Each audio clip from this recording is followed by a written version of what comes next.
And we are back at Woodbine once again for Woodbine Live, America's Best Racing on site for the King's Plate. And you can keep track at home. We can play a drinking game, actually. Like, however many times we say Queen's Plate, you take a shot, right? I think that makes sense. I've heard a lot of people mince words already on the Tour of the Backstretch this morning. So nothing new. Nothing new. Nothing at all. Yeah, no shame in it.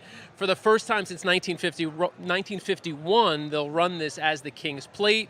That, of course, is on Sunday. Today is Saturday. Even though we've had a few drinks, it is still Saturday. And we've got a couple of races coming up here at Woodbine. Dan Tordjman, Rachel Miller are going to take you through those races. We also have some guests coming in to handicap with us. The first race coming up is going to be the Sweet Briar 2. It's race 7 here at Woodbine.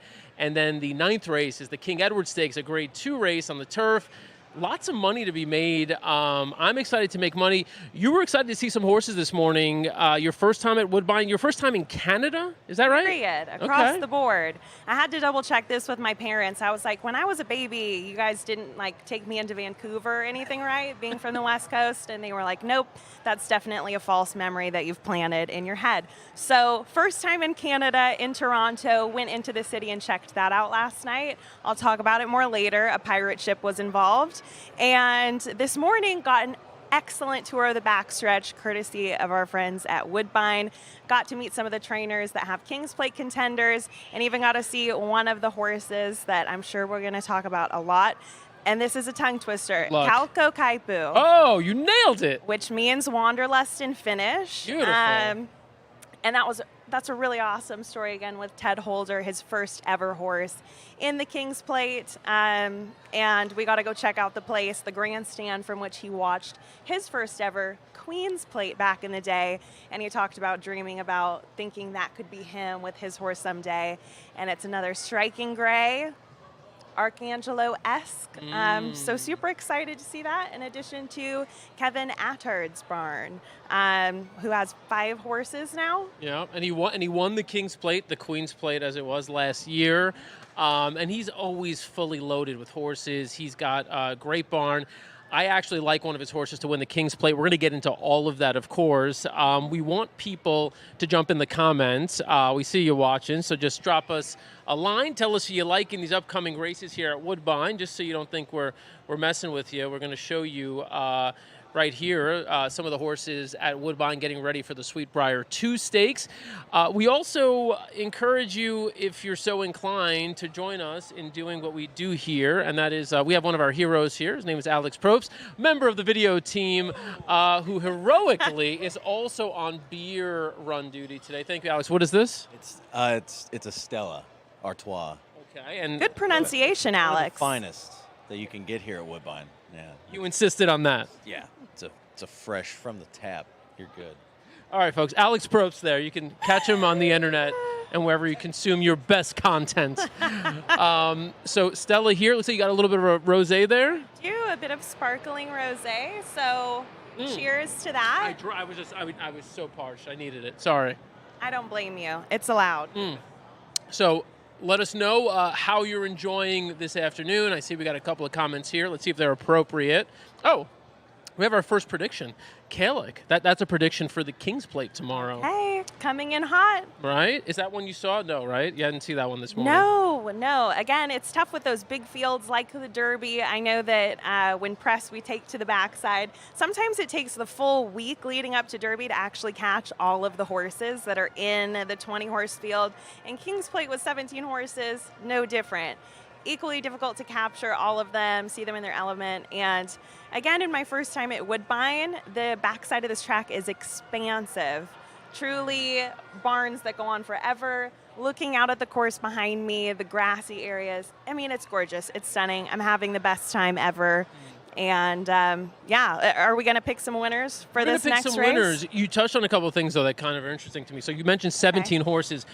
Yo, this is not common. Like, you might see 12 horses, 13 or 14. 17 horses is the maximum here. It feels like the Kentucky Derby, and this is the first leg of the Canadian Triple Crown. 17 horses to handicap 17 horses is tough, but the good news is you make a lot of money when you hit a race like this. So I'm excited about that. I mentioned we got the Sweet Briar 2 coming up, and we just heard the call to the post. And with that, let's call in one of our ace handicappers here who's going to give us some selections. Sweet Briar 2, it's Ellis Starr from Equibase. Ellis, you have been to Woodbine once before? Once before, 2 years ago, yeah. I mean, and this place is changing. You're seeing it changing before your eyes. How beautiful is this facility, and how happy are you to actually be here? Oh, the facility is beautiful. The turf is green. The casino resort is getting built, and this is really a fan experience place. We were down the terrace earlier enjoying some of the cold beverages and some food, and it You was won't say how many? really nice. As I said, I ended up with a warm Guinness. I felt like I was in Europe because Perfect. I got busy chatting. Yeah. But Woodbine it puts the fan first, and it's just really great. And then, of course, with the two steaks today and the 4 steaks tomorrow, or 5, right? I can't remember. Yeah. But we got a lot. It's just fantastic. Awesome. And tomorrow is, for those watching at home thinking about, hey, you know what, this looks cool, I might come out to the track. It's sold out tomorrow. So you're stuck with us. If you want to take in the action, of course, you could watch here. If you're in Canada, you can watch on TSN. National coverage begins at 4:30. We're back tomorrow at 3 o'clock. Yep. But right now, we're 7 minutes from the Sweet Briar 2, race 7. And we've noticed, we got into a little bit of a debate. Rachel, we talked about there being a bias about horses on the front end winning. I don't know. Do you believe in biases? Ellis doesn't. I would tend to side with Ellis, but he has also been coaching me for the past couple hours.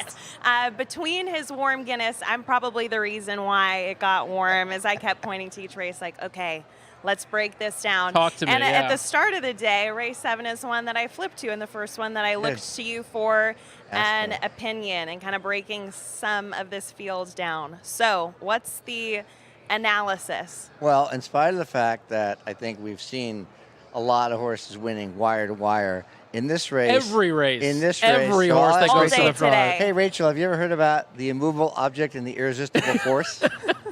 Please elaborate. So when you have it's an idiom that's talk about two things that don't budge. When you have two horses that absolutely positively have to have the lead, it is virtually impossible, unless one of them has a bad start, little stumble or something, for either of them to have a shot. In this case, Hard Edge has been first in 7 of his last 8 races, and the one he was a half a length back. And Okay, and that's the 3 horse. And Forest Drift, that's right. And number 5, Forest Drift, has been first or second by a head in his last 4. That's the only way they've won, and they both have to go. And even though they're both good horses, that is really going to set it up for a stalker or closer. And so I'm looking at 3 horses. One of them is the favorite, which I'll get to in a second. But the 6-horse Van Tarsi for leading jockey, Kazushi Kimura, and top trainer Kevin Attard in this race. And Attard has multiple entrants in many races, but in this race he only has 1. And this Van Tarsi last time he won, he did lead from start to finish, and also in October of 2021. He's been off since November. And you normally think a fresh horse is going to be really fast, but I think he can rate. He rated it in his second start. He got second by a length from coming from about 4 or 5 lengths back. And then the last race before the layoff, he was 4th after a half mile and got to second, then got a little tired in the third. He's got a nice workout, and I think if he gets the right trip behind Hard Edge and Forest Drift, he could run well. The other is the 2 Talk to You Later, who I think was pretty big odds, 9-1 off a 5-2 morning line, I believe. Yep. And he finished second to the favorite named Clitheroe. And he was beaten length and a half. He rallied from 6th to 3rd in that race. But what's really interesting is this is a horse that's only been running on the all-weather surface all meet so far since he came back from a December to April layoff. What do you do with that? If I could stop you, this is a turf race. Right. These horses are running. You heard Ellis mention the all-weather surface, a synthetic surface, not exactly dirt, not turf. What do you do with that information now when the horse is running on turf? Well, it's interesting because I looked at this exactly, and he's 0 for 3. No wins, no seconds, no thirds. But I'm looking at his workouts since his last race, and he had a workout on the turf. Mm-hmm. So apparently trainer Ian Black, I'm just guessing, had this race in mind, and he wouldn't have entered the horse, but Talk Later put in a workout of less than a minute, 59 and 8/10, which is pretty good. for the Woodbine training turf course. And so I think that's a sign that he's going to run well here. The public's missing that because they're looking strictly at his over 3 on the grass. But I look at that workout and trainer intent and the fact that, again, I'm looking for anybody that's going to be 3rd or 4th in the early stages behind Hard Edge and Forest Drift. Last but not least is the favorite, now even money, number 1, Clitheroe. He won his U.S. debut. He's trained by Graham Motion. He ships up from Motion's Fair Hills base in Maryland. He won his debut at 7 furlongs on the grass at Belmont in May. And then he ran okay. He's only beaten 2 lengths after stumbling in the Grade 3 Intercontinental at Belmont. And then he ran an all-weather last time out, and he actually went for the lead, which is kind of unusual for him because he really had never done that before. But I think he'll be in a good spot. So I like. Of course, didn't look comfortable. I don't think being on the lead there. So I agree with you. They'll go back to the stalking tactics. So the stalking tactics. But again, if you believe Ellis's theory, you could win with the stalking tactics. So when I came into today, I was like, I actually like a stalker too because I agree with you. I think there are going to be horses gunning it for the lead. They're going to wear each other out. And maybe we're at the point of the day, race 7, where they wear each other out enough to where it does set up for a horse from off the pace. For me, the one from slightly off the pace that I liked was the 4 horse, Run for the Hills. Ran her best career race over the turf at Woodbine 2 back and has looked like a completely different horse her last 3 starts. And again, should get a great pace setup. I also thought your horse Van Tarsi could mix it up, and I thought Van Tarsi had a little bit of speed. If that's the case, you've got 3 horses going for the front. So Rachel, do you believe that one of the speed horses is going to hold up, or who are you going with? Are you going with somebody from a little bit off the pace? I'm going to go with an off-the-pace pick here. Okay. And I don't know. I would say that the 2 that I ended up kind of circling and honing in on is the 4, Run for the Hills, as part of it, but also the 2 horse Talk to You Later. Yes. So a little bit. Wow, you're good at this. You really just appease both of us. You're like, I'm going to take one of his horses and one of my horses. I can't display favoritism out here. I have to do something to appease both parties because if there's one thing I've learned is that there's no one true betting tactic that's always going to work. Yep. So if you kind of take both sides of the spectrum, take both analyses into consideration, hopefully I'll get something. Just combine them. And right now, by the way, right now at 12-1 and 4-1, that's a heck of an exacta bet, the 2 and the 4. I know. I see Dan is currently pulling I'm just about to up. deposit some money here. That's okay, all. making a deposit. Is that because you had a bad day so far? Because you haven't made a bet yet? This is literally my first bet today, which I usually encourage betting on every single race in which you have an opinion. Yeah. But because I was so focused on like nailing these 3 races that we're going to be on live for, I said, you know what? I'm going to hold it for here. And so I'm going to go ahead and play an exacta. I'm going to do a $5 exacta box. Because I am a little confused about, I might, just use a couple of horses here. I might hammer it one way or the other. I am a little concerned about the way this track is playing. I do think Forest Drift is the fastest horse in the race, so I'm going to use Forest Drift here. But I also think Run for the Hills and Clitheroe, the 1, are legitimate and have to be feared. So I'm going to go 5-4-1. You think Forest Drift gets a couple strides of an edge over Hard Edge, and I do. And Hard Edge has to take back and then goes all the way. I don't think they're going to take back. I think that they're literally going to try to keep up with Forest Drift, but I don't think they're going to be able to. So that's my prediction. I think 5 goes to the front. Hard Edge tries to stay with that one, and Forest Drift might give it up late. But I think she gives it up late to Run for the Hills or Clitheroe. So 5-4-1. And Run for the Hills is now getting bet down to 7-2. Yep. 5-4-1. Right. We should let people. So we're going to let them hear some of the audio here, so they could listen to this race. We'll watch here and react as it's happening in real time. So here we go. This is as the video gets a little choppy. This is the Sweet Briar 2 stake, race 7. 2 more coming up, including the King Edward race 9. Good luck. This will hopefully be a sign of. I can't wait to see who comes out with the lead. We'll know pretty early. Here we go. Last horse loading in. Behind the start, their link arms bring this runner forward. Has gone in. The Sweet Briar 2 stakes, they're all in. Luck. On their way, and an even break. And shooting for the lead is Forest Drift. Clitheroe coming through now on the inside. Run for the Hills up second. Third, Clitheroe on the inside, darting through in trouble on the rail. Hard Edge getting slightly checked and coming around the outside. Canadian Sweetheart, followed by Van Tarsi and Talk to You Later. Forest Drift in front, about a length clear of Clitheroe. About 3/4 Run for the Hills going up. A length and a half away, Canadian Sweetheart, then Hard Edge, Vantassi, and last of all is Talk to You Later. 5 lengths first to last, and showing the way is Forest Drift. Run for the Hills, the outside, Clitheroe the rail, so Forest Drift getting pressure both left and right. A couple of ways they go inside the 3/8 to Canadian Sweetheart, tracks pretty well. A break to Vantassi, Hard Edge, and last, Talk to You Later. They turn, Clitheroe coming through on the inside to join Run for the Hills in front. Then Forest Drift, Canadian Sweetheart, and Vantassi down the outside, but Run for the Hills has gone by, takes over from Clitheroe, and down the centre of the track, Canadian Sweetheart, Talk to You Later from last, launching a good run now, but battling back Clitheroe. Here comes Canadian Sweetheart. They're trading places. Canadian Sweetheart's gone clear. Clitheroe there, and Talk to You Later down the outside. Canadian Sweetheart in front. Wow, and win wow, number wow, 8 wow, of the wow. Sweet Briar 2 Stakes, Canadian Sweetheart from Talk to You Later, Wow. Clitheroe. Well, it was bound to happen. They went pretty damn fast there, and they came back to them. So a mix of things happened here. One, Yep. I was right.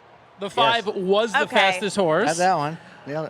I was wrong about the horse being able to hold up along with the 4 and the 1. Obviously, the horse faded. And Ellis was right about the 2 horse, who made a really nice move from off the pace. Talk to You Later to finish second. But the winner, 36-1, the first horse to close from off the pace today. Yep. In the 7th race. Yeah, it was absolutely, and a horse we didn't talk about.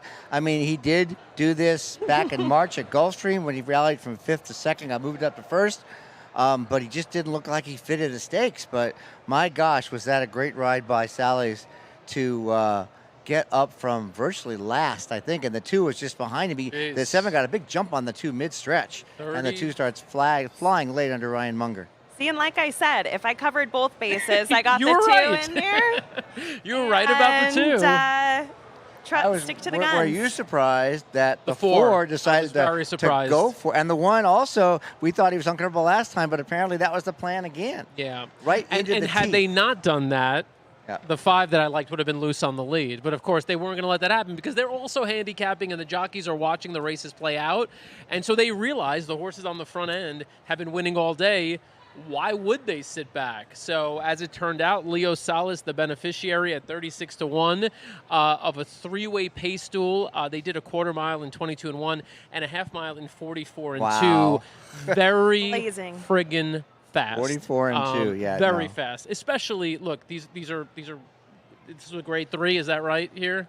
This is a it's listed stakes, Yes, non-graded the listed stakes. stake. Yeah. Very fast.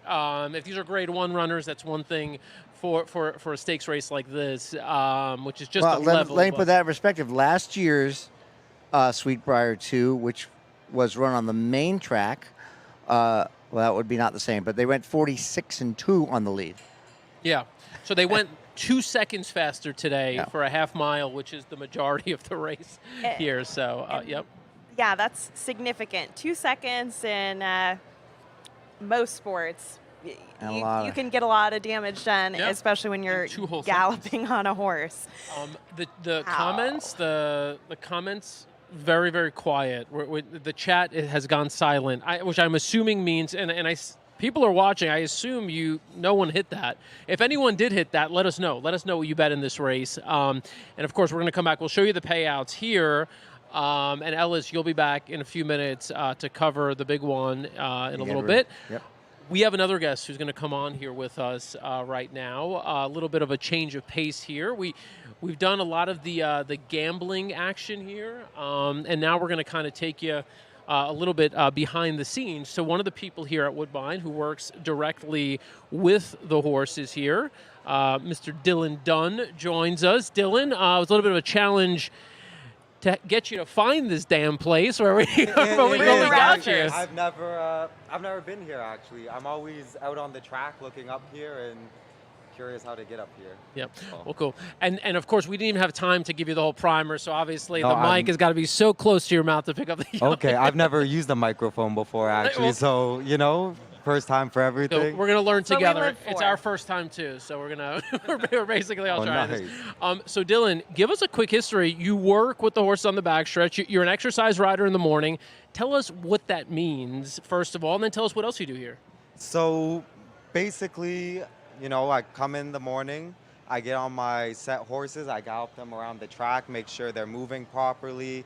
If you feel anything wrong with them, you tell the assistant trainer, and they will, they'll treat them, and then, we just gotta get them fit and ready for the races, and make sure they're nice, relaxed, and they're happy, because the most thing you want is a happy horse, right? That's the goal. Yeah. And Rachel, you obviously have, having been up close with horses for a long time, can relate to this life. I don't know in terms of thinking about what you do. So you're right now, and you've been in this for a little while. I right? have. Yeah. I was sort of almost born into it. Yeah, both my parents did work on the backstretch. My mom was an assistant trainer for Roger Atfield. My dad's worked on the starting gate for nearly 30 years, and he galloped prior and while working on the starting gate. So it's really just, I was almost born into it, I would say if your dad did gate crew in addition to galloping horses, probably an adrenaline junkie. Oh little no, bit. he definitely likes his excitement.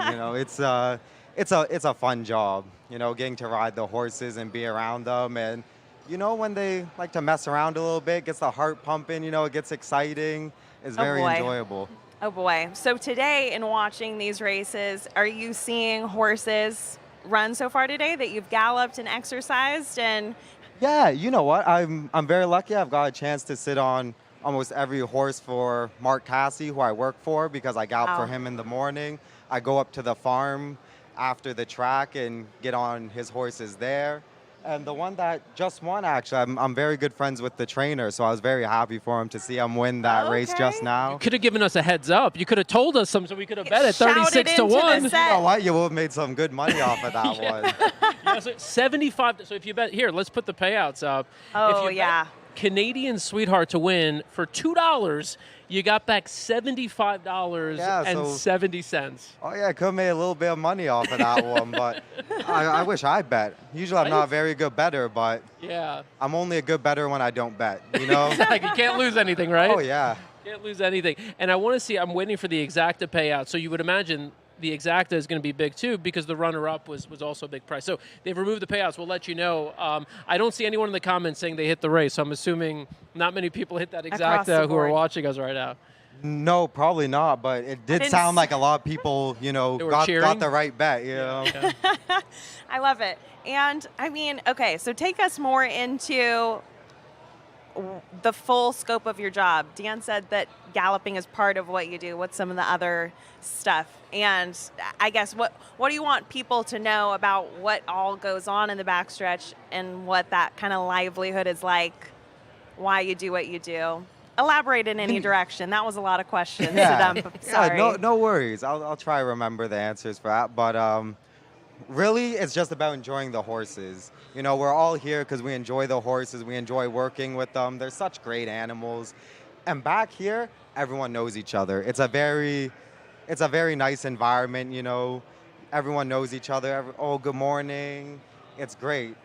And after galloping, when they do the races, I'll run some horses in the afternoon, get them ready, get them all looking nice, bring them over, then hand them off to the jockey. And tomorrow I'll be doing that for some of the horses running tomorrow.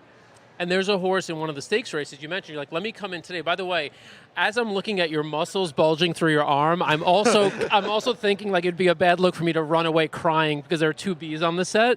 But let me can we show this guy's arms? Can we just zoom in to this dude's arm? So this is what happens when you work with horses every day. Like he's not even flexing now. He's trying not to flex. No, I'm just holding the His arm is holding the limp right now. Like microphone. look at this. Like that's like a vein. Like you see all. He's not even Do trying. you want me to give it a little, Yeah, give it a flex flex. for you? Look at that.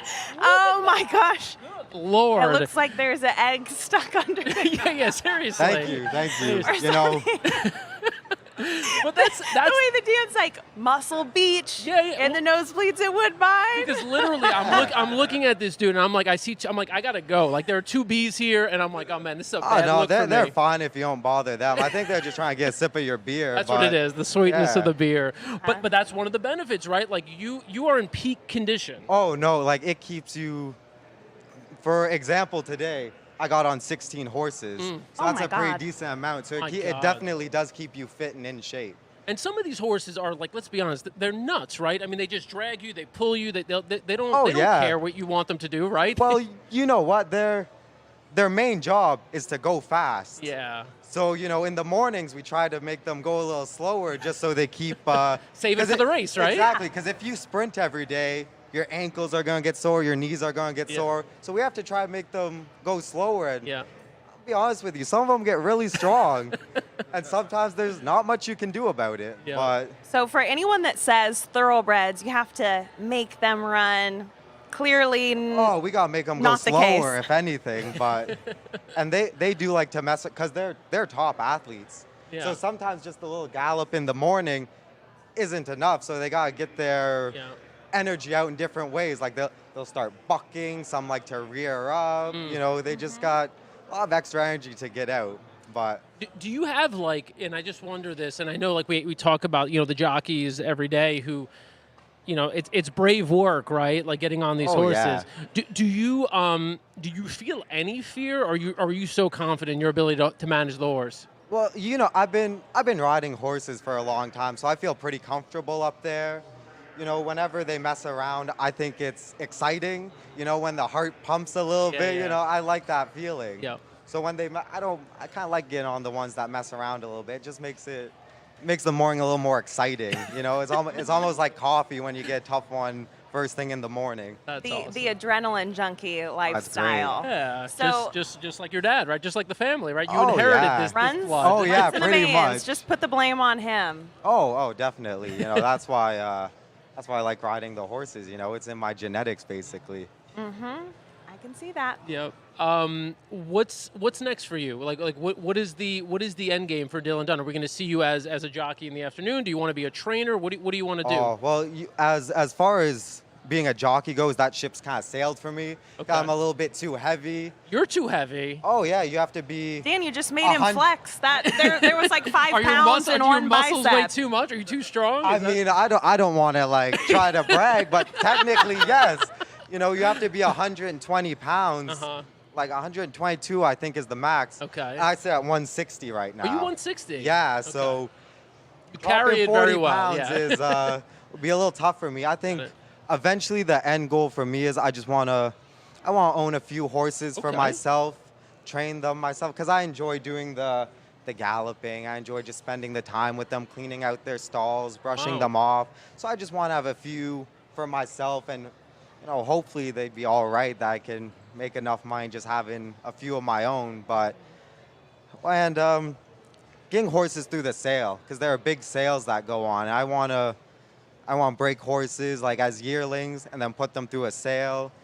Okay, Like that, so you're yeah. thinking 2-year-old sales, Yeah, the breeze up sales? definitely, because when I travel to Florida in the winters, and when I go down there, I gallop for Mark, I get on mostly 2-year-olds. Wow. And then afterwards, I'll go get on horses for a guy who does the sales. And he's had pretty decent success, and so has Mark in the sales business. So for anyone watching, because I know when I got into racing more seriously, when I heard the term breaking, I was like, what do you mean breaking the horses? Oh yeah, it's a good thing, right? It's getting them ready and prepared to actually be race horses. What goes into breaking?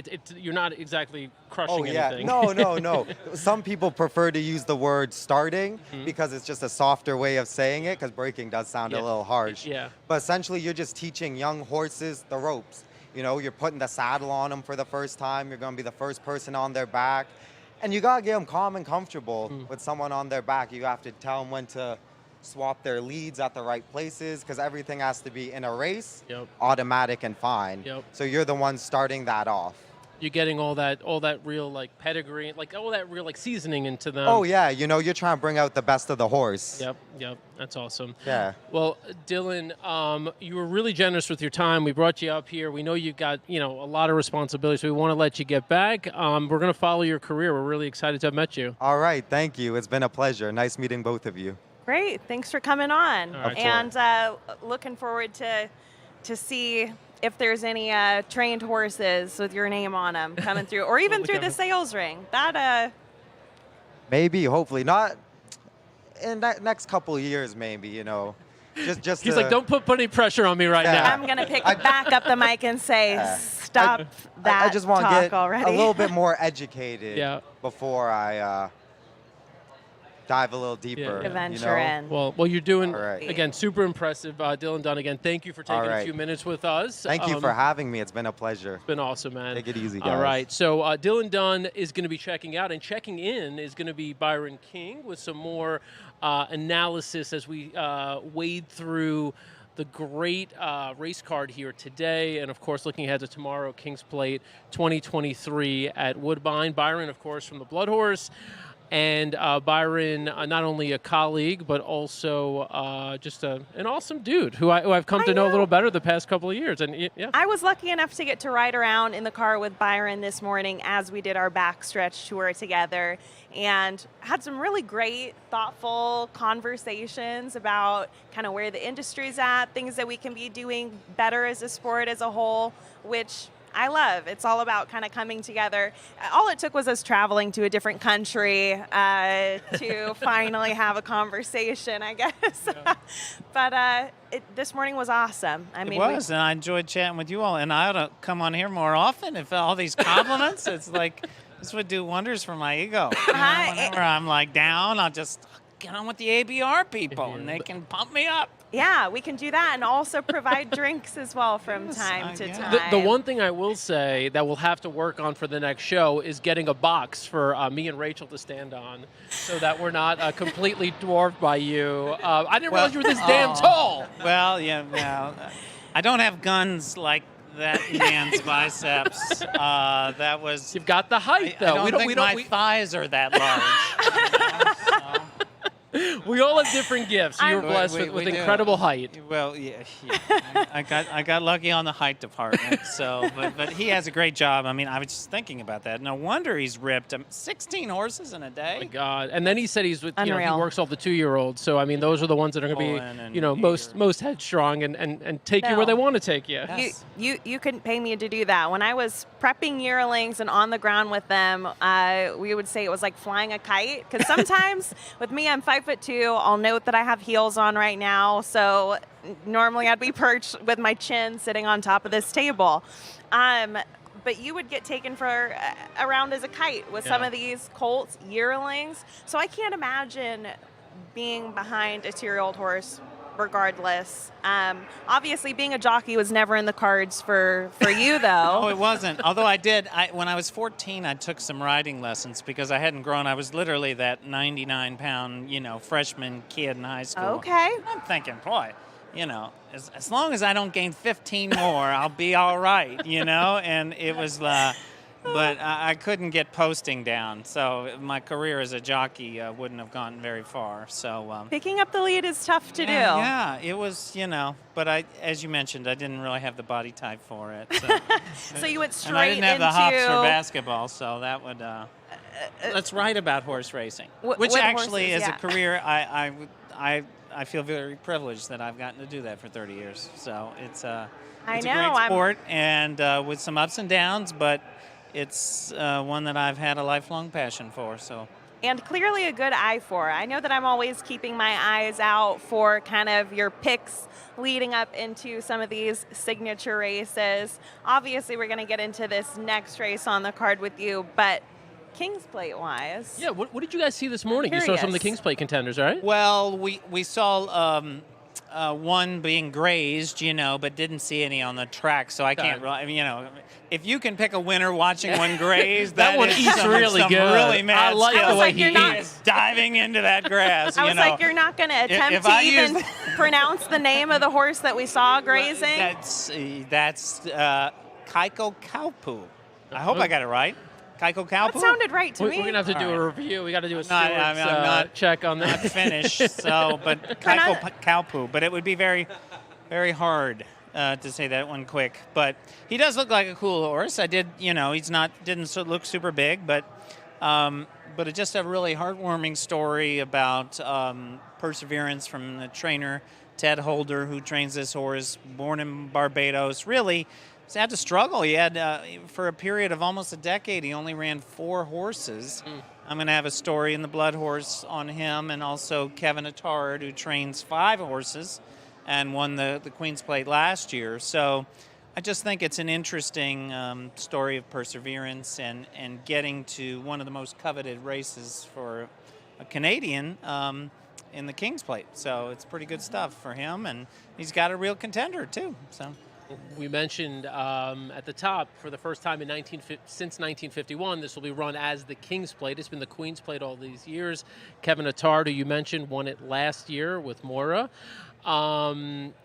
Is it hard for you, like you mentioned, kind of finding out the stories, and if you're a human being, you can't help but feel, oh my God, it would be so nice if this person won. Yeah, is it hard human interest stories. Yeah, is it hard for you not to get sucked into that, at least when it comes to like what you do after the article is published, and that's wagering? It is. I think that you definitely have to have your betting side of your brain, and then your human interest side of your brain, right? So, I mean, obviously, if you didn't have a wager on the race, who wouldn't want to see a story like that happen? I think Rich Strike, he busted a lot of folks in the Kentucky Derby when he won, but it was a great story of this 80-1 winner, and those are stories that I think resonate with the public. But I think you have to, when you're a handicapper, you have to look at the cold, hard data, and, it's your hard-earned you're betting, So, you can feel good when you lose, right? Just make sure you try to bet the winner. And occasionally it all comes together. I can tell you just as recently as the Belmont Stakes, not only did we think that Jenna Antonucci was a cool story and Arcangelo was a cool story, we also had J.D. Mitchell, who's behind the camera here right now, was with Jenna Antonucci all day. So we were following that story. We're like, hey, we want to tell an exciting, fun story that shows how cool racing is and how, someone like Jenna who doesn't have the biggest stable, she can come and have a horse in the Belmont Stakes and win one of the Triple Crown races. So we had every reason wanting her to win. And then on top of it, I was like, you know what? I'm not going to be an idiot. I'm going to bet $50 on the horse, too. So it worked out. On the flip side, with Mage at the Derby, as Greg Charkoudian, who shot that video, can tell you, I did not bet any money on Mage. And I'm like, what am I doing? This was such a good story. Why didn't I put some money on it? I spent way too much time handicapping. Well, it's pretty remarkable that I think that obviously you all followed Mage in the Preakness. Of course, you had to as the Kentucky Derby. But if you get 2 out of 3, I mean, 66%. In this game is that's some good hand. So my question, did you all follow anybody this week?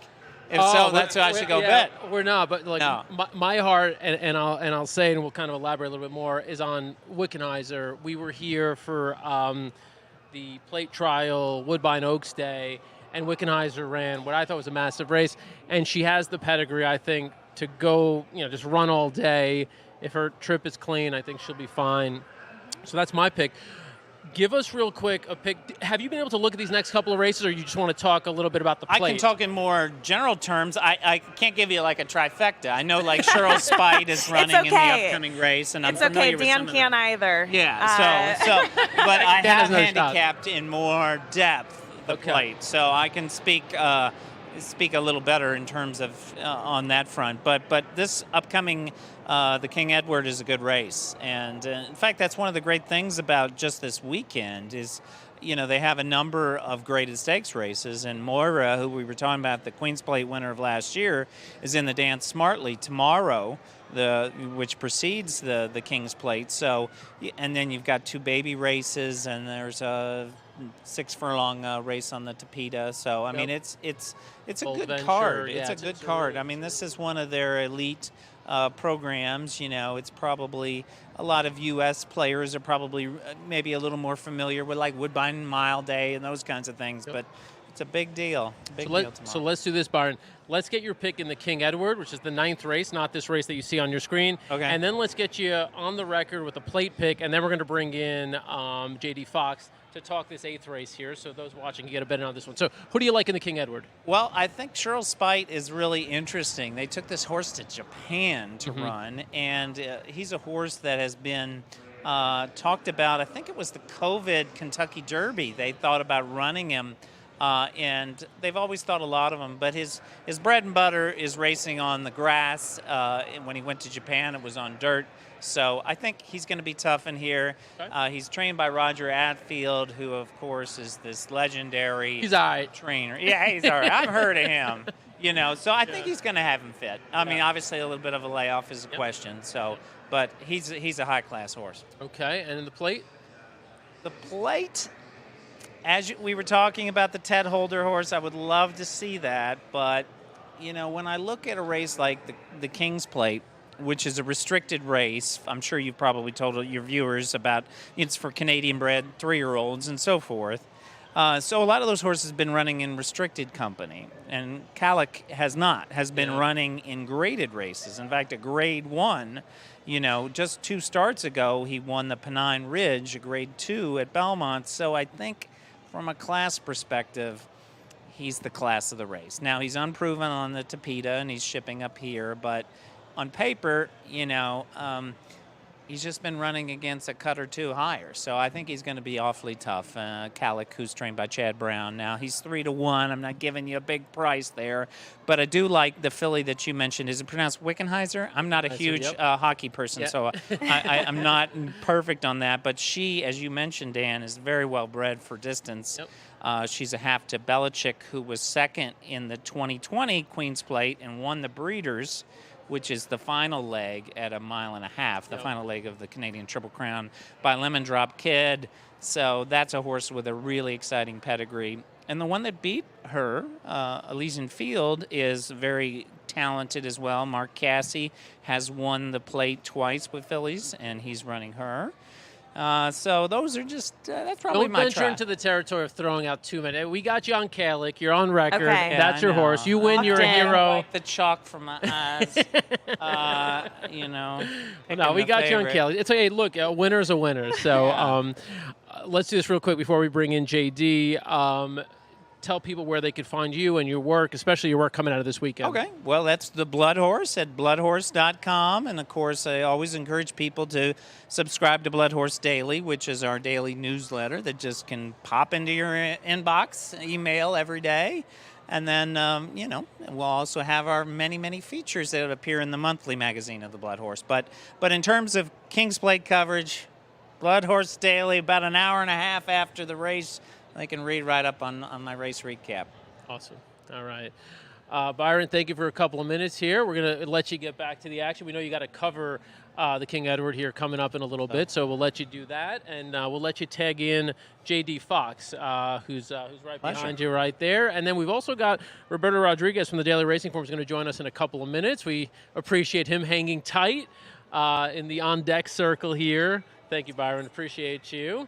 JD, we haven't set this race up all that much. You can see here on the screen here that we're going to pull up in a moment, the one horse, Hazelbrook, which is one, I feel like this was the first horse that we talked about when I saw you yesterday, is currently the favorite at 2-1, and then I'll let you take us through the rest of it and who you like. Yeah, really, if you're looking at the past performances, the horse you saw last time out from Hazelbrook is not the horse that we're expecting today. Was very, very fractious in the gate. And I had you look at that replay, Dan, and I think you agree that, that the horse didn't have a chance just based on the gate antics. Obviously, 2-1 right now. Favorite front-end type horse, which has done well in 6 of the 7 races today.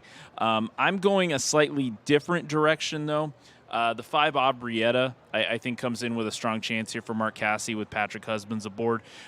Look at the record for this horse. Has run 7 furlongs 3 times and is 2 for 3 in that. Won the Glorious Song as a 2-year-old. The only loss at 7 furlongs came at 3 in the Fury Stakes. Mm-hmm. Horse we'll see tomorrow, you might know. Reigning Horse of the Year in Canada.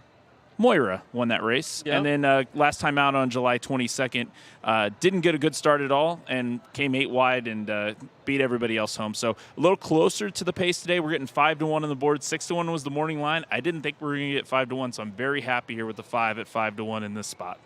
Well, good sign here. Enrique Iglesias' hero is now up. So I feel like I'm going to win now because this is one of the all-time classics. Why don't you be a hero, though, and tell us who's going to win this race? I circled Hazelbrook, and in addition to liking how they've performed in the past, that's the name of the middle school that I went to. Oh! So If you guys have ever caught me on one of these shows before, you know that I might not always be coming with the most in-depth, dialed-in handicapping insights. That's why we bring in the experts. Stop it. And I love to go off of something just on a whim. And you know what? 50-50 it works out. So Hazelbrook is the horse 60% of the that time I had it works identified. all the time. Is that right? Correct. Something like that. Never miss. So Hazelbrook, I like it. Like, we all like Hazelbrook. I think Hazelbrook is obvious, but here's the question. Do we revert back now to the horse up front will stay up front and will win the race? Or do we expect to see another 22 flat quarter mile and a 44 flat half mile and a pace meltdown? I don't know. For me, I don't see that pace here, and the horse that I think is most likely to get to the front is the 7, Artie's Princess, at 7-2. This horse ran in the Pegasus World Cup Filly and Mare Turf, a big race. Came back off a long break, had some excuses last out. This horse was going to be near the front anyway. So Artie's Princess for me is a slam dunk at 4-1. How much money should I bet? I don't think you should Never go looked and take out your entire bank account and turn it into loonies and place a wager on it. I think there's a chance. I think one of the things we're seeing here is we've got a class dropper in Artie's Princess. Obviously, this is an allowance company, and this horse, it's been a long time since this horse hasn't been in stakes company. And then the other two horses, I think, are your top three. Hazelbrook and Aubrietta are both coming out of performances where they didn't get out of the gate well and didn't run their preferred running style. So really, this race is up in the air, and I think you can make an argument for really anybody here. I have a hard time making an argument for Saratoga Vision, but maybe I'm just missing that vision, and maybe there's rain that's just clouded my my vision of Saratoga recently. I'm not doing Saratoga Vision myself. I'm off of Saratoga Vision. The one horse I do want to mention is the 3, Ambassador Luna. Ran a sneaky big race last out. I tend to spend way too much time watching replays, and I watch replays of all these horses' previous races. Ambassador Luna had the most impressive last race to me. At 7-1, I want all of that. So actually what I'm going to do is I'm betting right now. I'm going to do a $10 exacta box. I'm going to use Hazelbrook. I'm not silly. I'm going to use Hazelbrook. But I'm also going to use the 3, Ambassador Luna, and the 7, Artie's Princess, and then I'm going to bet. Oh wait, I went too heavy on my bet here. Let me scale back just a little bit. It's a 7-horse field. I was going to say you just told him to not bet. I'm out of budget, but I am going to bet. I'm going to put $30 to win on, or $20. Let's do $20 to win. Thank you for being so reasonable. As always, on Artie's Princess. What is this new responsible Dan? I'm not familiar with it. I don't know. And he hasn't even been playing until these last couple races. Last race was your first one. Lost that one, bound to win something, hopefully. So thanks for reminding me. I appreciate that. What I'm enjoying watching here is you said Hazelbrook was very fractious in the last race. So watching them load into the gates here, see who is, if he's been schooled a little bit. They're making him the last to load. Yeah, we'll see. And this horse has been a professional type in the past, and I think Lauren Richards has this horse ready to go, loaded in no problem. All right, we are on a bit of a delay here, but the White. audio is now up here at the track, so we'll hush a little bit and let you watch this. All in, locked up. They're off. And a good start, Artie's Princess, deep on the track, bore out a bit, coming through Luz de la Luna, showing up as Ambassador Luna. And on the inside, Hazelbrook, much more prominent today, and they're out by 3 lengths to Valentina de Aubrietta. And last is Saratoga Vision. Racing fast in front, Artie's Princess by 2.5. Hazelbrook and Luz de la Luna catching a bit of ground on this leader now. A length and a half away is Ambassador Luna. 1 to the grave, Valentina Day. 4 to Aubrietta, second last. And last is Saratoga Vision. First quarter was a swift one, 22-3, and Artie's Princess given a breather by a length and a half. Hazelbrook in range with Luz de la Luna, and 2.5 away came Ambassador Luna. Over on the inside is Valentina Day, 5 away is Aubrietta, second last, and last is Saratoga Vision. Racing out in front, Artie's Princess, a length. Hazelbrook on the muscle in second. In third placing is Luz de la Luna, and Ambassador Luna coming after the trio. A length and a half away is the grey. Valentina Day pushed along, a gap the others. Aubrietta's well behind with Saratoga Vision.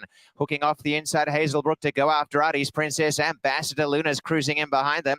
And there's Luz de la Luna 3 wide as they come down the stretch. Out in front, a line of 3. Hazelbrook in front from Luz de la Luna. Ambassador Luna trying to dart up on the inside now. And finishing is Saratoga Vision on the rails as Ambassador Luna comes after Hazelbrook, and Saratoga Vision is flying on the inside. We know the Saratoga result Vision. at this Saratoga Vision. I'm narrowly great from at Ambassador. talking horses into the winner's circle.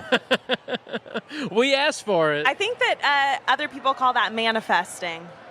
I We asked for manifested it. my own destiny there, which is a losing wager at the end of the day. But I think this is about, what, is this the third or fourth time today we've seen the longest shot on the board win? And this is a co-longest shot on the board in Saratoga Vision at 12-1. A couple of comments here. So these were a little delayed. Artie's Princess here was a pick here, which I was on too. And I said to you, I feel really good about this. The horse got to the front and was looking good. and we saw 22 and 3, and we thought you might have been onto something there. But Yeah. Here's a prediction for the 6. I don't know if this came before or after they went through the finish line. The chessboard pattern at the finish line. I didn't even notice. Is there a chessboard pattern? Oh at yeah, the finish line? when they on the in-house feed now they put a Nice. checkered flag thing over the finish line here. So Cool. yeah, That's cool. And then I'll just put this on because I need something to boost my confidence after. Dan was losing it. He said that 3 was primed. Oh my and God, the 3 was ready. loaded. But hey, look, Ambassador Luna ran a massive race. And it looked like she struggled to find a place to go. Yep. A little bit. I don't know if you can see it in the Was replay, waiting but for an was- opening. I think what we can sort of deduce from this in trying to kind of say, hey, were our eyes failing us earlier? Has the track changed? I think the inside is good. I think it's as simple as that. The inside paths seem to be a little more primo. They seem to be better. The horses coming up the inside are making moves, and the horses getting to the front on the lead on the rail have been hanging. Been hanging in. So Saratoga Vision, another long shot. So we've had 36-1 and 12-1 just in the time we've been live. Speechless. We're all speechless. so we might be headed towards a pick 6 carryover. I want to see Cool. how much live money there is after we get the official result here. But I know we were running out of live money before the last upset, and I think Saratoga Vision might push us over the edge. So, I mean, I want to will something positive in existence, which would be a pick 6 carryover into Kings Plate Day. We'll see if I can do that. And See if I can Manifest it. Manifest it, exactly. Manifest. There you go. Speaking of carryovers, we do have a carryover in the Jackpot High 5 tomorrow. It's the last race of the day, so you're going to bet all day with us. We're going to be live starting at 3 o'clock tomorrow. We're going to take you through the Kings Plate, and then once we're off the air, you still got to hang in and watch for the last race because there's $300 and something thousand in the Jackpot High 5 pool? Yeah, and they stopped it Woo! last week, so it was not available Thursday, Friday. Today, they're holding it off to the last race, so going to be exciting to see. And it's a full field signed on, and some interesting horses. We'll see how much money we have left collectively to put that ticket together, Dan. Can you say Rachel and Dan will not hit the Jackpot High 5? Okay, so there's Please. $1. We have results, and there's $1 left of live money in the pick 6. So there's a Oh. chance that. There's a good chance. Yeah, so we'll have to take a look and hope, and because that pick 6 pool would be nice going in. The pick 5 pool is going to pay truckloads here, and we don't have any of it. So we've got to focus on what we can do with race 9, and we got another stake affair coming up. I'm trying to put the last 2 races behind us because we're trying to make you guys money. That's what we're here for: entertain and make money. And we've only done the former and not the latter so far. Well, there's time, and we've got this last race here, the King Edward, coming up, race 9 in about 30 minutes or so.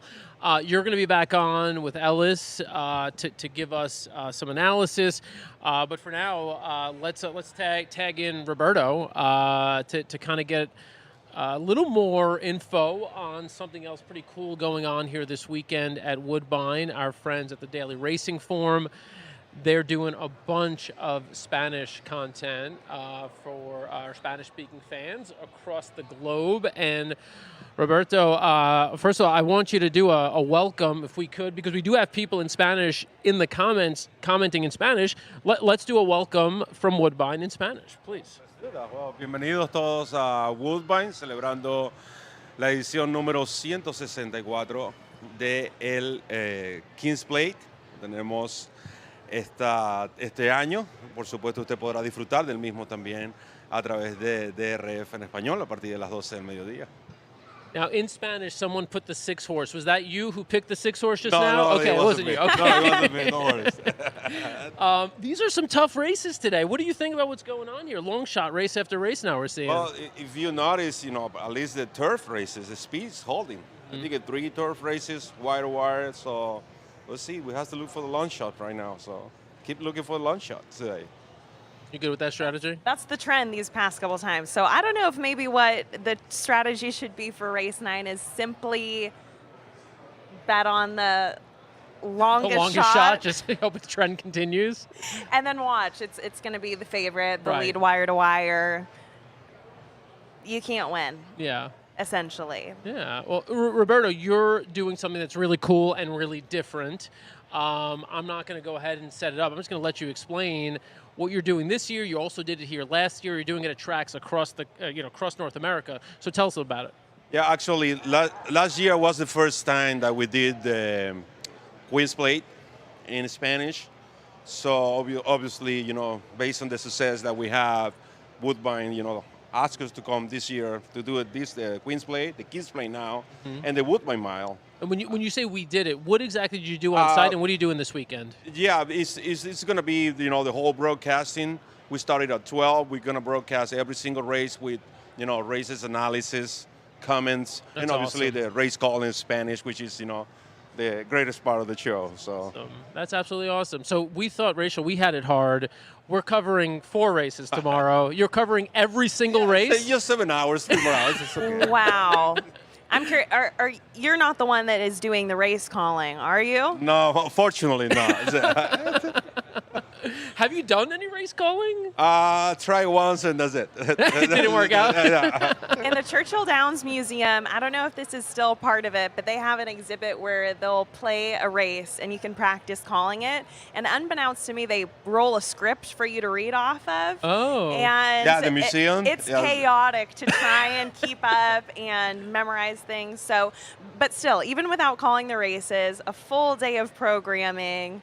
But that's awesome to provide. I know that it's something that there's a huge market for. A ton of people want to get involved and be able to watch and, hear what is going on no matter where they're at. So Yeah. where are most people at that are watching your broadcasts? Well, I would say Venezuela is country number 1 every time that you go online and you see all the, you can tell all these, broadcasting, they're number 1 and everything. They're very passionate, Yep. the Caribbean, like they say Panama, Dominican Republic, Venezuela.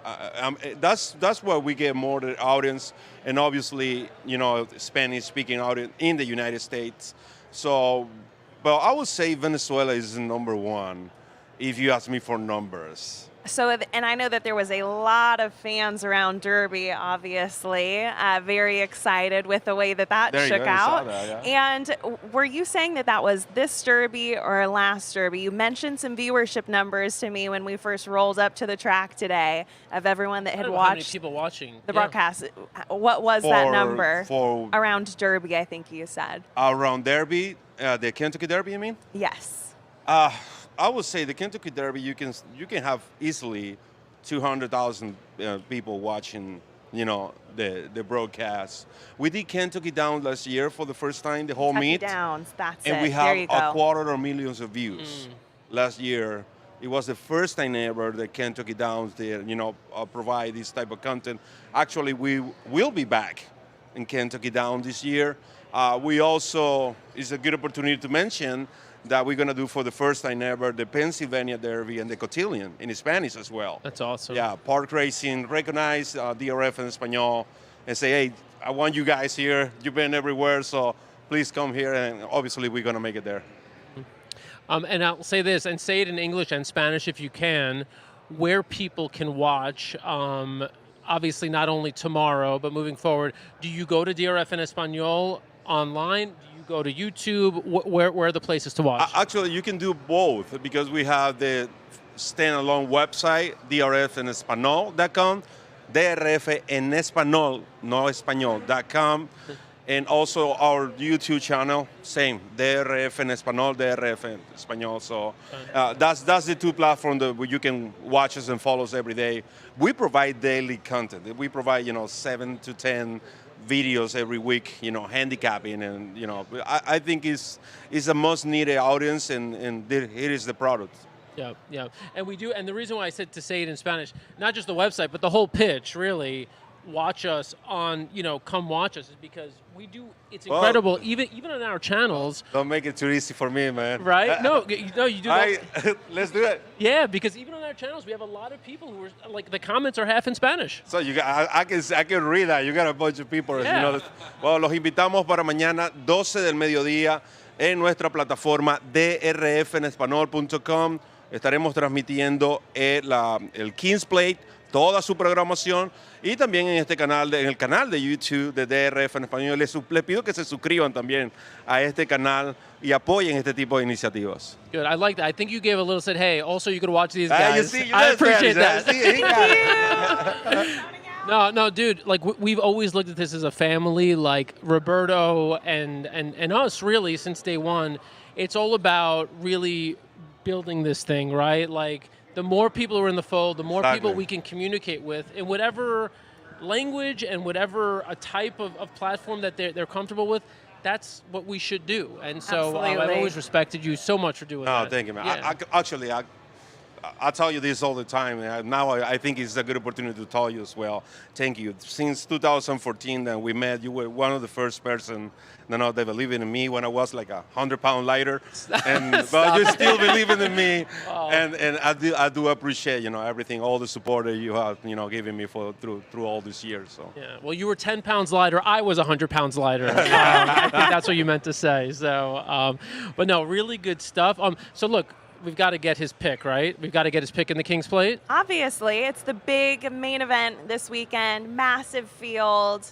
If there's one horse that you believe is going to win, who is it? It's a tough field. Oh, I know this. So he's going to give me. Remember, no. He's got to preface it. Yeah. You have to look at here. We run with Lasix. Stake races. That's true, yeah. That's a really good point. But we will celebrate, I'll put it this way. We will celebrate with the beer of the Bahamas. Calic. All right, Calic. That's the name of the Bahamas beer. Yeah, it's amazing. And so actually now it's back to back. You and Byron pick Calic. So if you want to be a little different from Byron, who's your number 2? Kauko Kaipu. Oh my! So I love that horse. I mean, that horse is a fighter. Oh man! He has just 2 wins, but you see his 7 second places.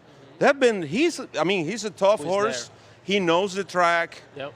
His last workout, I think it was phenomenal. 46 and change. When you see 46 and change on Tapira or all-weather track, that's phenomenal. Yep. So I'm leaning for Kelly because I think he's a better. He faced better horses.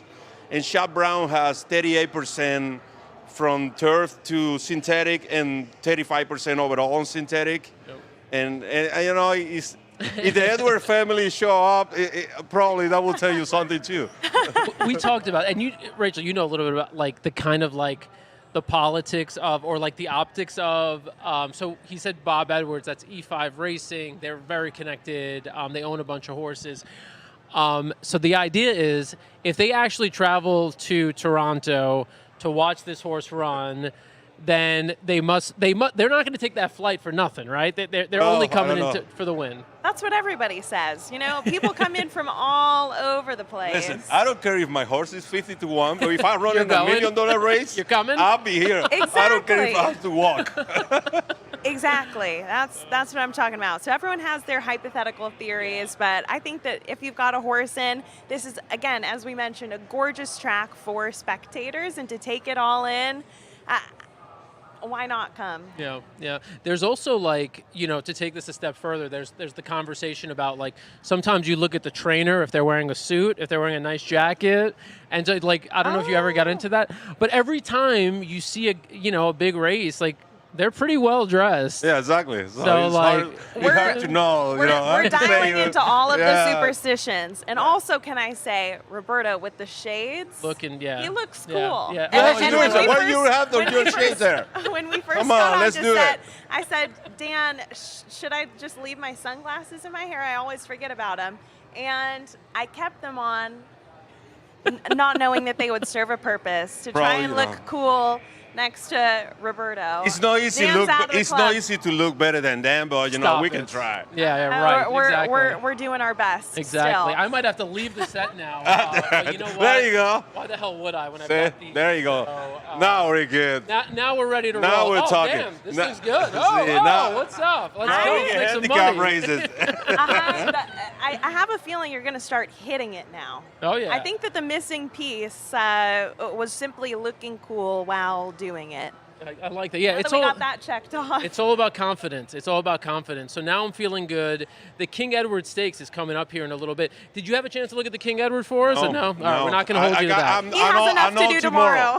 Tomorrow. I'll tell you early. There is a horse tomorrow. I will tell you. It's You're going to give us a bonus pick. It's an 8 race. Race 8 tomorrow. Open up the notes app, guys. It is the number. I'll tell you. I don't want Somebody got to take a picture. especially of us here. that we are the video here. ain't enough. Somebody get a picture of us here looking cool with these Uh-huh. shades. I want to add this to my LinkedIn. There it is. 8 race tomorrow. Race number 8. Carrera número 8 mañana. Number 7. El número 7. 333. That horse ran here. Oh my God, I love that. He won. horse. He won on synthetic. Yep. And then they sent it to Saratoga. Yep. So And he ran, didn't what, have a good fourth trip. In the Skyler, fourth Sanford. In the Sanford. He ran sorry, in the Sanford. Well, God sweep. Yeah, you know yeah. how to Yep, stumble yep. the break. Yep. I And keep now saying the Skyler, but they it is sent it Sanford. back here. He worked on turf. He worked 48. Outside the dot. Yeah. I mean, I love that horse tomorrow. I hope they stay 10-1. I The hope. 7-horse triple tray. And here's the thing, needs a little bit of pace, right? I think Hopefully he's gonna the get pace is it. high. I think he's gonna get it. Yeah. Because he definitely comes from off the pace. Is gonna rally late. I think he will get the pace, and he got Lasix for the first time, Yeah. which is I good love stuff. Oh. that. 10 Good to- angle. This horse is definitely going to win. If you're watching right now, you're just getting free money. So remember what Roberto said. Race 8 tomorrow, the 7 triple Yeah. tray. Free money. 87. It's easy to remember. 87. There you go. 87 all day. 87. There All you day, go. baby. We're not. We don't try to provide anything else. No. Just the race number 8 and number 7. That's please. it. This is a very easy game. Roberto, thank you so much for thank you, taking guys. time with us, brother. We appreciate No, it. thank you for having me. It's a pleasure, and I hope you guys can, keep pushing this. I wish you just the best, and again, please support this type of, the show. That's what we need. Awesome. We need people to support this. We need people to invest money on this. There we go. Aquellos los que no saben español, inviertan dinero en esto. Apoyen estos programas, por favor. Yep. Lobby your local racetrack. There you Exactly. go. Thank you, Roberto. Appreciate it. guys. All right. Thank you, man. you. Thank you, bro. Awesome, man. Yeah. Thank you, man. We're sticking with the shades. That's it. Roberto said, keep the shades on. Keep the shades on. I feel like I just became a full-on other person with these bad boys on. You guys are going to you're going to share a mic. You're going to both come on together, share a mic. We could squeeze, guys. We're good on the shot because you need me to move myself out. All right, so I'm going to take the shades off. You keep on. I'm going to These take mine off. transitions, Ellis? What? Mine are. Your shades? Oh, wow. So Ellis might be going dark here He's doing soon. both at the same time. JD, do you want to try the magical sunglasses? Maybe they'll help you. My sunglasses are all the way over there, so we're gonna pass. But one of my favorite people in racing we just had on the set there, and I think Dan, you agree. We've known him for a long time, and he does great stuff for the game and presenting the North American game to another market. 100%. Doing important work, and just glad that they support him and DRF and Espanol here at Woodbine, and other tracks are obviously coming on board too, as well with Kentucky Downs, and so you mentioned Parks, the Pennsylvania Derby for the first time in Spanish, coming up here in just a few weeks, actually. Sadly, though, whenever I think of the Pennsylvania Derby, I think of September, and I think summer's over. So that's sad. I mean, I don't want the summer to be over. The day's not over, though. We need to make some money here, and here's the opportunity. The King Edward Stakes, race 9 at Woodbine, 13 minutes to post. in yellow there on the bottom of your screen, the odds of 5-2 on the 6 horse, Cheryl Spite, a horse that Byron King mentioned. The class of the field coming off a long layoff for me. I didn't want to tell Byron this. An easy bet against because to me this feels like a setup race for another spot.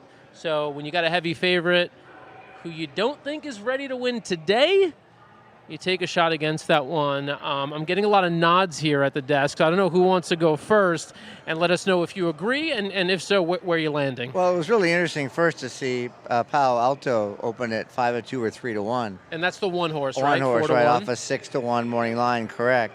And then Cyril Spite was 2-1. Now they're kind of evening out. It's very interesting here. I think this is a wide open race. Again, we saw closers now and long shots. I think that there's just enough pace. I think the Minkster is going to go stretching out from 6 furlongs to a mile. He's only, well, actually one time he came just from second in the early stages, but the other 2 times he went wire to wire. Last time out in a prep off a layoff, he went 44-4, which is what we saw earlier when we had the 36-1 shot. And I don't know that he can get a mile right now. He did get a mile and 1/8 in a restricted race. The Coronation Futurity is a 2-year-old. So I'm just thinking of a fast pace. Now, who's going to sit second? I think the 7 Treason is going to be sitting in the perfect spot. This is a really nice horse, a Kentucky-bred gelded son of Constitution, who's got 3 wins in a second. The race that first of all, he cuts back from 9 furlongs to 8, which I love. Just love that cut back because that gives the horse some extra stamina. Yep. And in that race, it was his second off a layoff, but it was the Dominion Day Stakes. He made the lead with an 1/8 mile to go. He still had it with the 16th mile to go, which means exactly where this race ends. After rallying from 7th, he got run down by Tyson. Now, Tyson is also trained by Josie Carroll, who trains Treason. They were together in that race. Tyson since won the Seagram Cup. In addition to that, the 4th place finisher was second in the Connaught Cup, which happens to be I don't know who that was, but War Bomber. That's right. I'm sorry. War Bomber, second in the Connaught Cup and improved nicely. Duke of Love, who was 7th in that race, won the West Virginia Governor's Cup Stakes. And Artie Storm was 3rd in the Seagram. So you got 4 good performances. We call that a key race coming back out of that race. I think he's going to get a great trip. So Treason's my top pick. Treason also broke his maiden in a mile on the grass at Belmont. So we know he got the turf breeding, even though he's been running all weather all this year. Palo Alto, certainly I would not talk anybody out of. I'm sure JD's going to have something to say. When Graham Motion, this is a Raceland stat, when Graham Motion ships to Woodbine and uses Rafael Hernandez, they're 8 for 16, first or second. Wow, that's good. That's good. It's a really good stat. I knew you'd work in a Race Lens reference, and I'm happy you did because I actually use Race Lens not only for this race, but really for some of the 2-year-old races tomorrow. I find it very helpful on the pedigree question. You could see in the selections here by some of the other experts at Woodbine, the 1, Palo Alto, getting a lot of love, as well as Ellis' 7, Treason. Now, Ellis mentioned the Connaught Cup.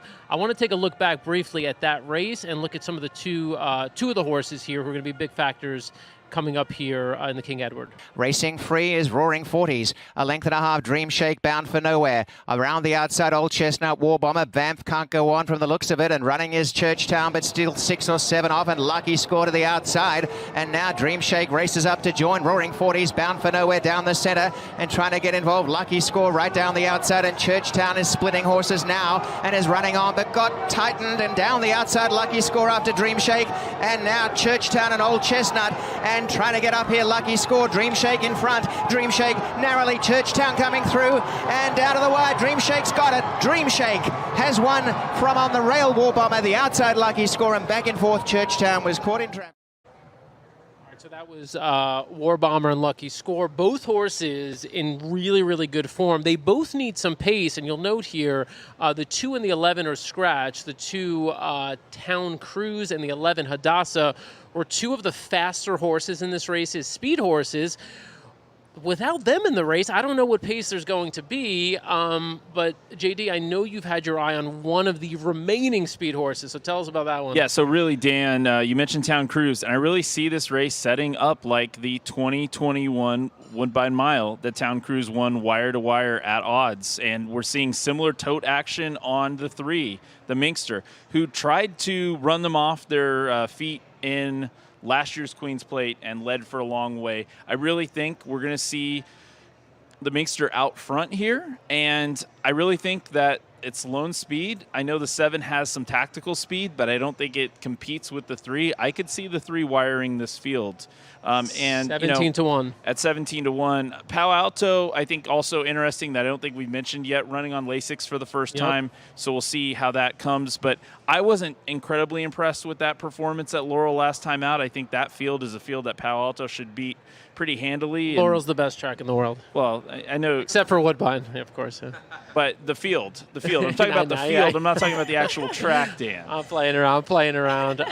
Rachel, you're sitting here laughing at your text from your mom. What's going on? Yeah, so she did drop in the comments if you do want to throw Let's see what's it going up on. there. What did she say? But the Millers have placed they're in the bet, game. An exacta box of Yes. 5 and 9. And see, okay, Ellis, one of the things that I remember you said in one of the owner view conferences, specifically on handicapping, was never to bet a horse trying to do something for the first time. Right. And here I see the 9 has never run this distance before. So that's a bold move, Annette. I was not consulted on this That's decision. Annie to you. I'm curious. Drop into the comments, mother. What exactly motivated this? I know that the 5 is from Ireland, so that could have been a motivating factor. But again, I wouldn't say that that's anybody's picks up here, based off of the analysis that I just both got. of those horses, I mean, we just saw both of those horses in the Connaught Cup.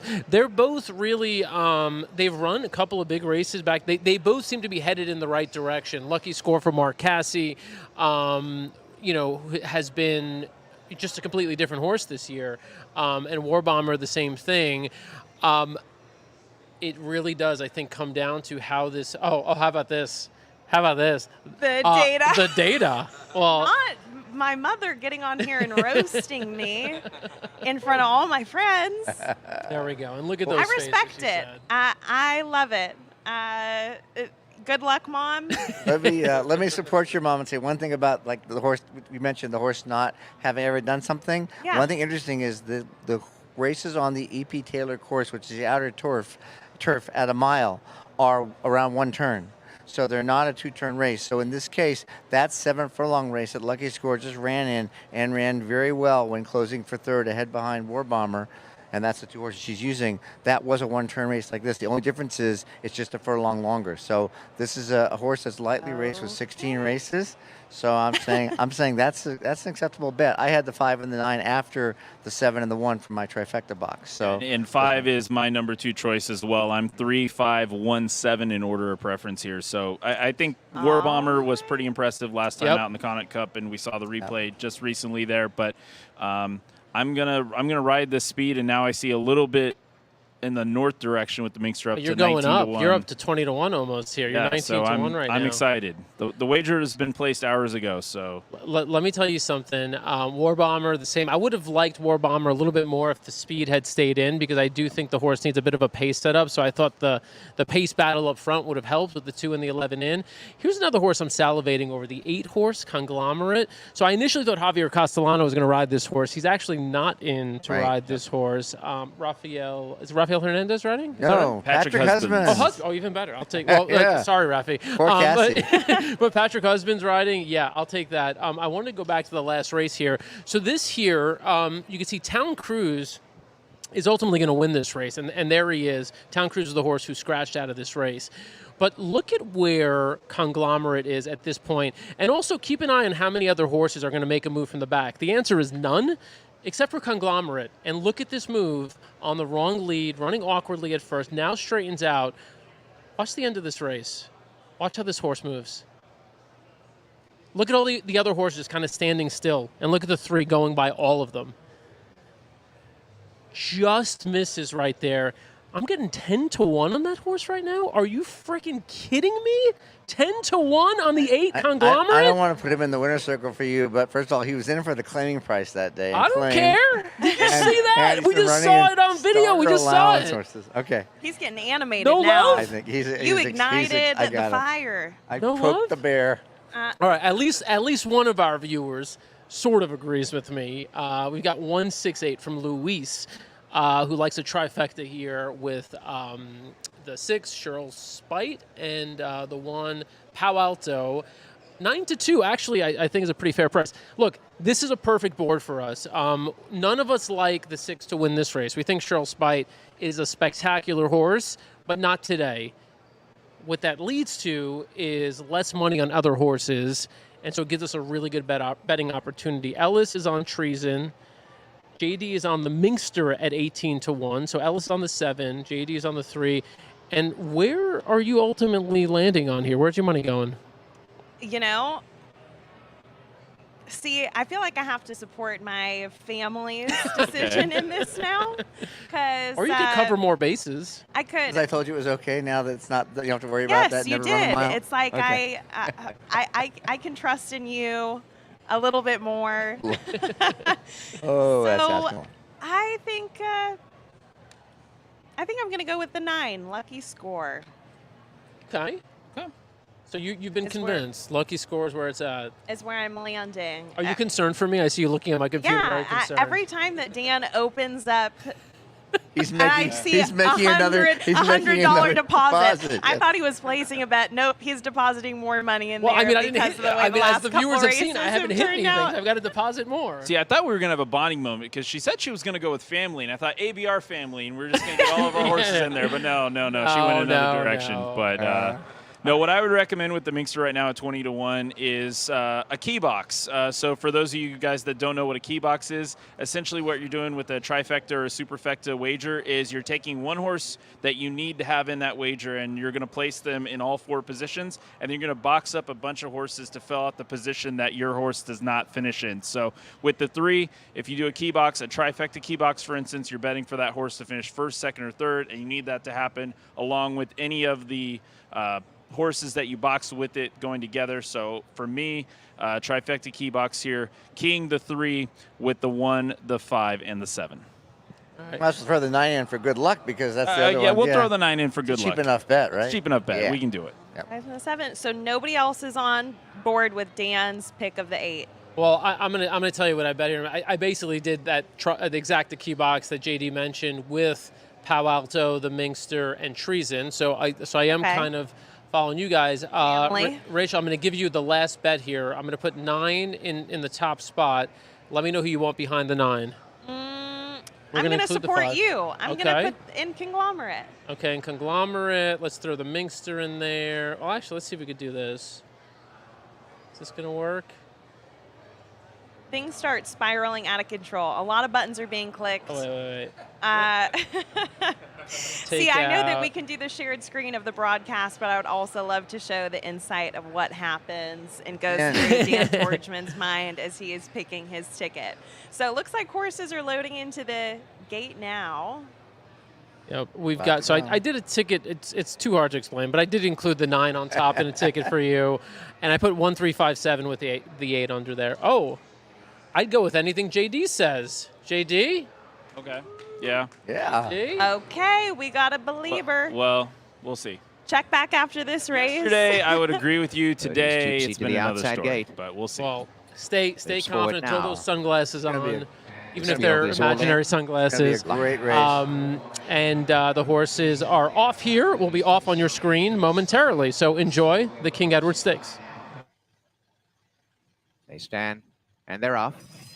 Getting out as 1. War Bomber showing up in front with Treason on the outside. Bodie's Tipsy. Handy Shell Spite. Lucky Score away well. Drops in behind now. And coming through on the inside to 3rd is the Minkster. Dancing in denial. Making ground to mid-pack. And tracked along by Palo Alto. Conglomerate under a tight rein. Back 2nd last. And last is Lucky Score. Going clear is Treason by 2 lengths to War Bomber. 2 to Shell Spite has gone up to be 3rd with the Minkster on the inside. And they've got a length and a half clear. Coming through on the inside of the hedges, Power Alto from Dancing in Denial and Bodie's Tipsy. And 3 lengths away, second last Conglomerate and Lucky Score last as Treason Pals on the pace now to stretch this field right out. And Treason racing into the far turn leads by 3 lengths to War Bomber tracking well. 3.5 away on the inside, the Minkster Shell Spite the outer. Coming forward, Dancing in Denial. Bodie's Tipsy the outside from Power Alto, and together at the back, Conglomerate and Lucky Score about 10 off the lead as they go inside the 3.5. It's Treason leading the way. Treason by 3 lengths to War Bomber. The Minkster coming up on the inside. Ridden a bit now, Shell Spite to come after them. And coming forward, Dancing in Denial on the inside of Bodie's Tipsy. But Treason's been out, making play by 2 or 3 lengths to War Bomber. Shell Spite hooks to the extreme outside. War Bomber drifting about, but is coming. War Bomber ranging up to Treason to take over. And now Shell Spite trying to run them down. Lucky Score finishing on. War Bomber's race to the front. War Bomber in front, running down the outside late. Lucky Score. Treason's trying to battle back, but it's War Bomber in front of Treason, who's plucky on the inside. And down to the wire, War Bomber and Treason fighting back on the inside. War Bomber in front. War Bomber's won the King Edward. Second Treason, third Lucky Score, fourth Shell So your Spite. mom was close. Time 1:32.41. 5, 7, Oh. 9. Needed to use a little bit of Ellis's action there in between, but if so, 5 and 9 are pretty spot on. Oh, Mom, you were so close to that. Wow. Okay. How about that? So 5, 7, 9. War Bomber, a lot of surprises there. Pace was a real surprise. Yeah, I don't think any of us expected Treason to be alone on the lead or to go that fast. Nor War Bomber being right there. War Bomber being up close as well. Especially after And changing Minkster styles. being hard held. I mean, those are 3 surprises. If we needed any confirmation of there being a bias, a couple of really good closers, including Lucky Score, who did rally for third, was far back. Conglomerate, who I would argue was one of the better closers in the race, obviously, made 0 move from off the pace. Connaught Cup form held up very well, first and third. It did, yeah. We'll see if this plays the same way tomorrow. But for now, these turf races... One thing we're absolutely, all of us right, is that Cheryl Spite was not Cheryl Spite today. It's just coming back from that layoff, finishing fourth. At 9 to 5. Bet him next time. I think what happened with Treason was Kazushi Kimura read the PP, saw Town Cruise and Hadassah out, figured, I might as well go and see what happens. Now, I don't know what happened in the second fraction, because going 23 and then 45 is a 22-second. That's just ridiculously fast. 108 and 2. I mean, another, second, 46 and 3, Treason's home free, and that made him just a little bit late against the closing speed of War Bomber. Over this course, at least, Treason's the best horse in this race. Ran the biggest race, I would say. Yeah. Went silly fast and still was game to the wire to hold on for second. And coming back, by the way, that was like a head and a half margin and ended up being a half ahead at the end. So coming back on War Bomber. Yeah. Well, JD, we sucked. I mean, and by we, I certainly mean me more than you. Yeah. Well, I was going to look at positive news here, Dan. I was going to say that there's a positive story. Rico Walcott wins the feature here today, and he's obviously up on a kind of a sentimental choice in Coco Kaipu tomorrow. Finish for Wanderlust, Finnish connections, obviously Barbados connections, syndicate named after a Channel Island south of Barbados. There he is. Really. All the info. Really, I love that. really good story there. And Rico's been riding well since coming from Alberta. Obviously, a long-time leading rider on the Alberta circuit. Century Downs, now Century Mile, coming out here first year at Woodbine, and he's getting the job done. And that was a beautiful ride on War Bomber. Yeah, he sat right off. Sat off Treason as Treason was going a little fast. It just kind of drafted, and then made that last move. I mean, the last quarters is 12, 11 and change. 11 seconds and some change, which is smoking, because that means he ran in about 11 flat, which is really, really fast. Very, very good effort at War Bomber. Yeah. What do you think? I mean, that was a fun race to watch. Just the sheer shock. I know that you guys can't hear us while the races are going off, but seeing Treason go straight out to the lead, his 9th time out, first time leading wire to wire. So everyone was kind of losing it watching that happen. Well, obviously he didn't get the win in the end, but I would say based off of what you guys have seen today, is there a trend or something that should be followed or looked at when evaluating King's Plate picks? Well, I don't know about, the track itself, as we talked about, because the Tapeta has gotten warmer as the day went on and they don't really do anything to it. I think if it's going to be hot like it's supposed to be tomorrow, I think speed will really hold up unless you see a fast pace. On grass, I think all styles are good, but we did see, for example, the 1-2 horses early or the 1-2 horses late here on turf, and I think on turf, you still have to have good tactical speed and be close. As Dan tries to get a yellow jacket out of our area. Oh, good. Thank you, Dan. We're good. We're good. So I don't know if this is a lucky thing or not, but just as a side note, JD is a trooper. This morning he got stung in the side of the head by a yellow jacket. Oh, and How are we doing out there? Are we doing We're okay? doing great. We're doing great. He had some another- Benadryl. We're gonna have another couple beers after this and like really work on the pain, but we're good otherwise. Who's going to Mohawk tonight? We going to Mohawk? I want to go to Mohawk. Are you going to Mohawk? I don't know about that. That Alex is sounds going like to Mohawk. A good time. From everything I'm hearing, Mohawk is apparently a party, standard-bred race course. A lot of prep races for qualifiers or trials for stakes tonight. Yeah, big races, big horses. So the thing that I love is going into standard-bred races blind. I think that with thoroughbred races, we kind of all have a vision. We get really dialed into reading the program. And with standardbreds, kind of the beauty and why I find it fun to bet on them, Red Mile in Lexington, great track to roll out, have some beers. And I've never once picked up a program there, but since their racing gait is trotting or pacing, as soon as they come out on the track and start getting warmed up, you can really see how they move. And so straight out the gate, especially with the 2-year-old horses, I had a lot of fun one night, specifically just looking at them trot by. And naturally, at this point in time, I wasn't the one spending the money. Dan, you know how that dynamic works. And I was like, okay, I like the way that this one is moving. Bet him to win, and I was winning a lot of people in my vicinity some money. So again, it's different to thoroughbred racing. You can really get a sense of how they're moving. I'm just going to follow you to the window tonight. That's Thank it. you. Except she won't be there, as she's made pretty clear here. What do we see? We're seeing 8 of 13 races carded tonight are for freshmen, as 3 $70,000 Ontario Sire Stakes Gold divisions for harness racing.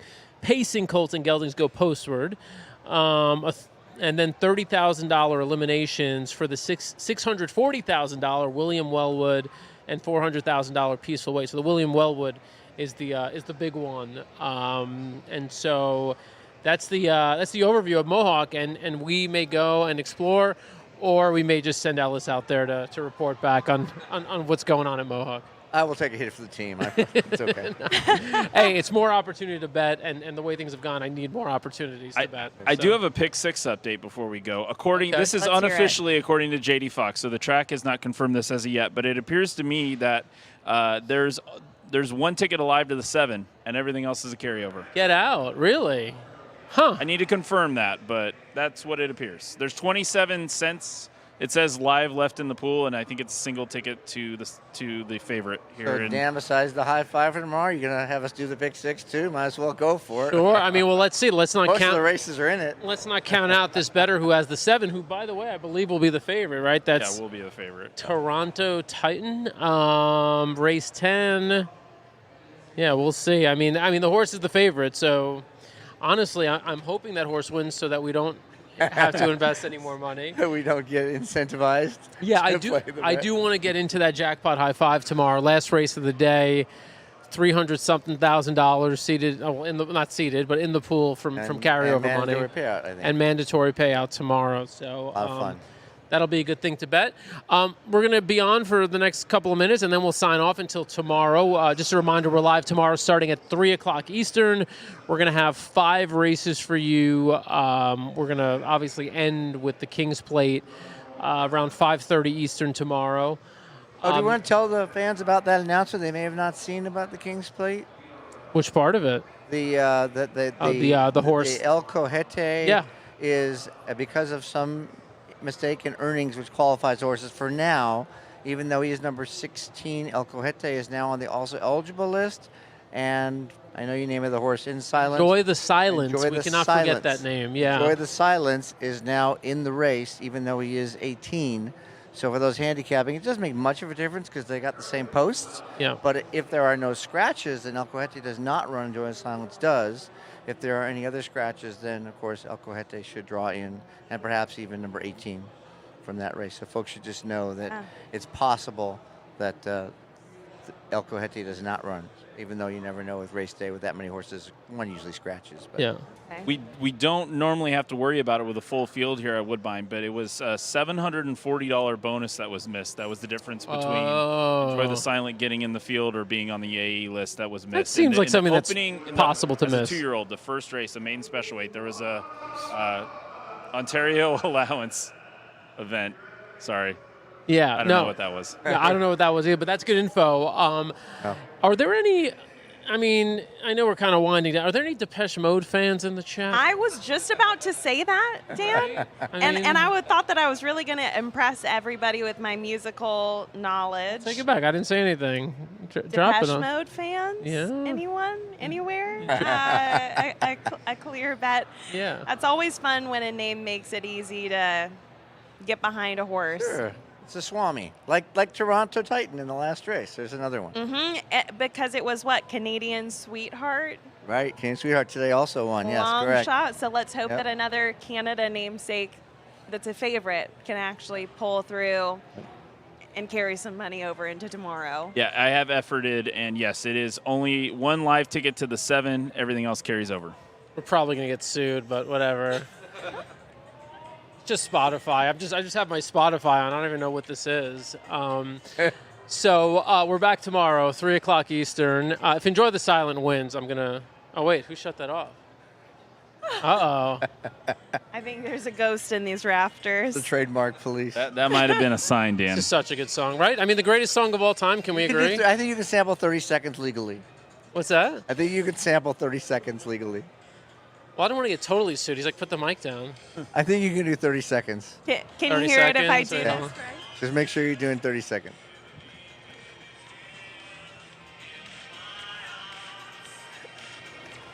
Please, nobody sing.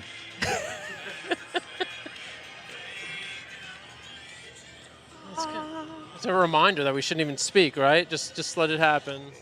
All right, we're back tomorrow. Were you saying that words were very unnecessary? That's exactly. They can only do harm. Yep. Especially our words, handicapping today. All right. Very much. Back Mic tomorrow, drop. 3 o'clock Eastern, King's Plate 2023. We'll see ya. It's America's original sport, and no one covers it better than americasbestracing.net. From the sport to the lifestyle, the best races, horses, and destination venues, cocktails, gambling, fashion, and more.